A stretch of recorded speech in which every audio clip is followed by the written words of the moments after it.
आप लोगों को बचपन के वो दिन याद हैं जब कोई छोटा सा खिलौना या कोई छोटी सी डॉल हमारे बेस्ट फ्रेंड बन जाते थे।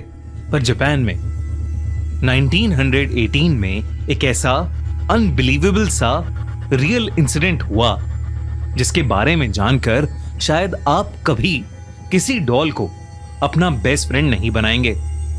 ये कहानी है 17 साल के इकीकी सुजुकी और उसकी बहन किकुको चैन की। नन्ही सी किकुको का बर्थडे आने वाला था और वो 4 साल की होने वाली थी। उसका भाई इकीकी अपनी प्यारी सी बहन को एक यादगार बर्थडे गिफ्ट देना चाहता था, पर उनकी फैमिली गरीब थी। इकीकी के पिता एक मजदूर थे जो हर रोज छोटी मोटी नौकरियां करके घर चलाते थे और उसकी मां सिलाई का काम करती थी। इस साल की कोको ने जिद पाल ली थी कि उसे अपने जन्मदिन पर एक सुंदर सी डॉल चाहिए जो उसकी सबसे अच्छी दोस्त बन सके। लेकिन पैसों की कमी होने की वजह से उसके पेरेंट्स ने साफ इनकार कर दिया था। लेकिन इकीकी अपनी बहन से बहुत प्यार करता था। वो उसकी उदासी बर्दाश्त नहीं कर सकता था। पूरे 1 महीने तक छोटे छोटे काम करके इकीकी ने पैसे इकट्ठे किए। वो बाजार में अपनी बहन के लिए एक सुंदर सी डॉल ढूंढ रहा था कि तभी एक शॉप की विंडो पर उसकी नजर एक ट्रेडिशनल जापानीज डॉल पर पड़ी। वो डॉल बाकी किसी डॉल से बिल्कुल अलग थी।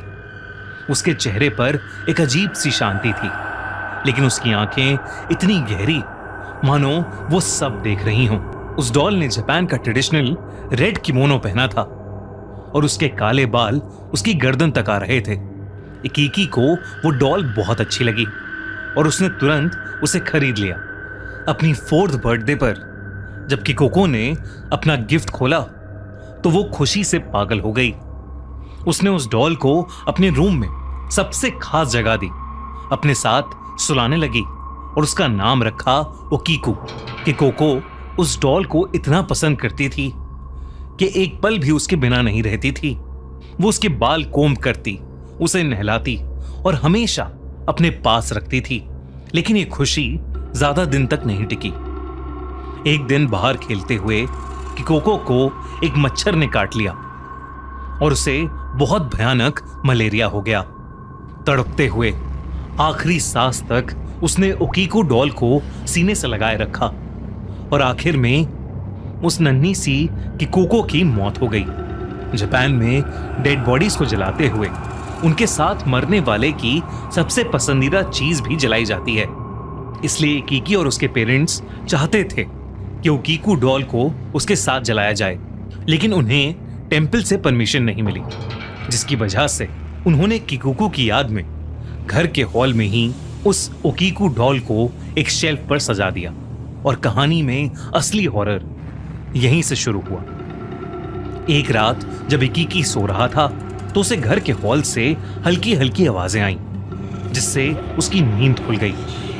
उसे ऐसा लगा कि जैसे वो किकोको की आवाज है, जैसे वो कुछ बोल रही है और धीरे से हंस रही है।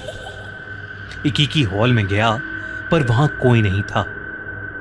उस रात के बाद ऐसा अक्सर होने लगा। इकीकी के पेरेंट्स को भी वो आवाजें आने लगी। एक दिन इकीकी काम करके अपने घर वापस आया तो उसने अपने रूम में देखा कि किकोको की सारी ड्राइंग्स बिखरी पड़ी हैं और ओकीको डॉल उन ड्राइंग्स के पास ही पड़ी है। किकोको के पेरेंट्स घर पर नहीं थे और खिड़कियां भी बंद थीं, इसलिए इकीकी को समझ ही नहीं आया कि ये कैसे हो गया। पर उस दिन ओकीको डॉल को वापस शेल्फ पर रखते वक्त इकीकी ने एक अजीब सी बात नोटिस की। उस डॉल के बाल जो उसकी गर्दन तक आते थे अब लंबे होकर उसके कंधे तक आ रहे थे।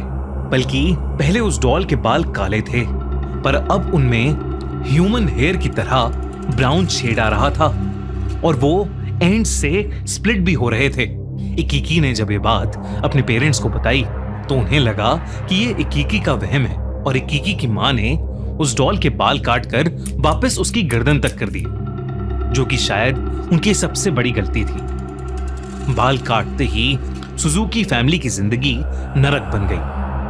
उस रात जब इकीकी की मां सो रही थी तो उन्हें एक सपना आया कि कुकू उनके पास आकर रो रही थी, क्योंकि उन्होंने उसकी डॉल के बाल काट दिए थे। और फिर अचानक ही किकुको का रोना गुस्से में बदल गया और उसका चेहरा उस ओकीकू डॉल में। एकदम से उनकी नींद खुल गई। वो आंखें खोलते ही चिल्ला उठी क्योंकि ओकीकू डॉल वहीं थी, उनके सीने पर बैठी हुई।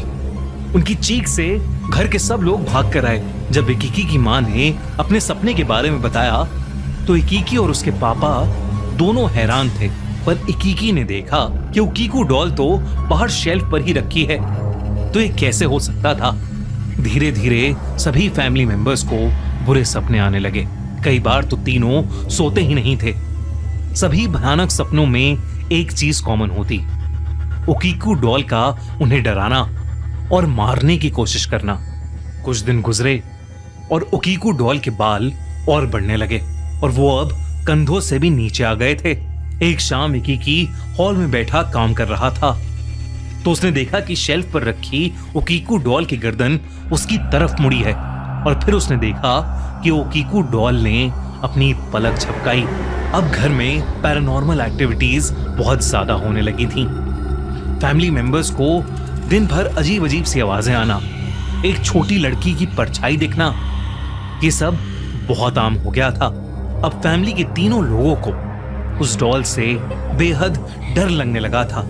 एक दिन उन्होंने डिसाइड किया कि वो उस डॉल को कहीं फेंक आएंगे।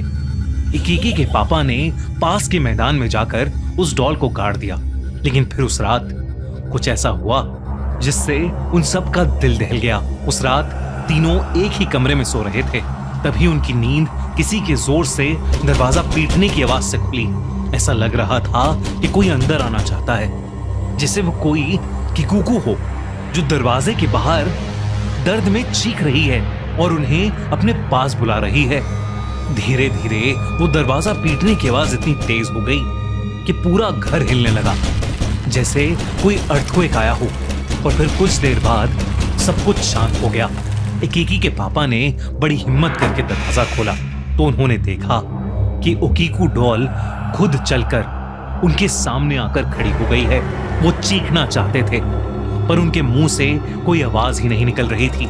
इकिकी ने देखा कि उस डॉल के लंबे बाल बढ़ते जा रहे हैं और उसके बालों की लड़ियां इकिकी के पापा की गर्दन से लिपट रही हैं और धीरे धीरे उनका गला घोट रही हैं। इकिकी और उसकी मां उन्हें छुड़ाने की कोशिश करने लगे, लेकिन कुछ भी नहीं हो रहा था। उसके पापा दर्द के मारे घुटने पर आ गए थे। उनकी सांसें जैसे खत्म ही होने वाली थीं। तभी इकिकी ने उस डॉल के सामने किकुको का नाम जोर से पुकारा और फिर अचानक ही वो डॉल एकदम से बेजान हो गई। उसके बालों की पकड़ छूट गई और इकिकी के पापा की सांस में सांस आई।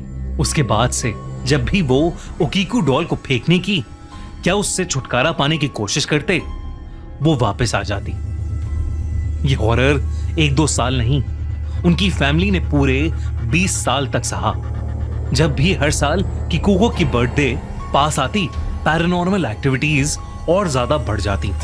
उन्होंने कई पंडित, कई मॉन्क्स को बुलाया, लेकिन जब भी कोई कोशिश करता, घर की हालत और ज्यादा खराब हो जाती थी। आखिर में हार के 20 साल बाद उन्होंने घर छोड़ने का प्लान किया और उस डॉल को जापान के मनांजी बुद्धिस्ट टेम्पल में सौंप दिया। टेम्पल के मॉन्क्स ने भी पूरी कहानी सुनने के बाद उस डॉल को क्लेंस करने की बहुत कोशिश की, पर उस कर्स डॉल पर किसी चीज का असर नहीं हुआ। करीब 100 साल बीत चुके हैं, लेकिन वो डॉल आज भी उसी टेम्पल में प्रॉपर्ली पैक करके रखी गई है। टूरिस्ट्स जापान में उस टेम्पल में जाकर आज भी ओकीकू डॉल को देख सकते हैं, लेकिन उसकी फोटोज लेना बिल्कुल भी अलाउड नहीं है। कहते हैं कि कोई भी टूरिस्ट उसे ज्यादा देर देख भी नहीं सकते, वरना उसे उस डॉल के भयानक सपने आने शुरू हो जाते हैं। उसके बाल आज भी ह्यूमन हेयर की तरह ग्रो करते हैं और उस टेम्पल के monks time to time Okiku doll के बाल काटते भी हैं। लेकिन सबसे हॉरिफाइंग बात जो रिसेंटली पता चली है कि अब उस डॉल का मुंह धीरे धीरे खुल रहा है और लोगों को उसके अंदर उसके दांत बढ़ते हुए नजर भी आ रहे हैं। आपको क्या लगता है, क्या किकुको की आत्मा उस डॉल के साथ अटैच हो गई है या फिर इसके पीछे कोई और ही राज है?